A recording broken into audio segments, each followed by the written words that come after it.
Salt Lake City Supercross, guys. It was kind of sad sitting around watching this race. It's the last Supercross of the year. Most of the stars are out.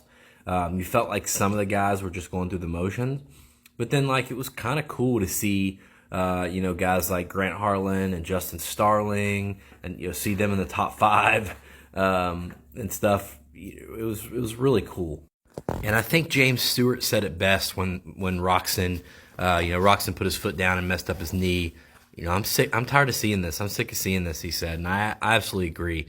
It's one thing when a rider takes a hard crash and they're out, but when you see Tomac, who barely overjumps, not even a big jump, and tears his Achilles, Roxon dabs his foot, slides out a little bit, and does who knows what to his knee.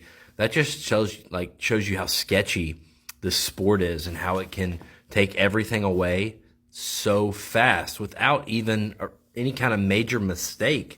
I'm glad to see AC's finishing races, and I've been super impressed with the Hill brothers. I think maybe Justin Hill, if he gets a little more support on that team, maybe he could sneak in a win next year. Who knows? And Josh Hill,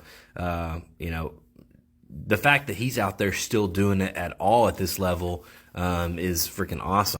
And how about the Futures race? Beaumare and Bennick kind of slot out, take each other out or whatever, and Casey Cochran gets the win. That is so super cool.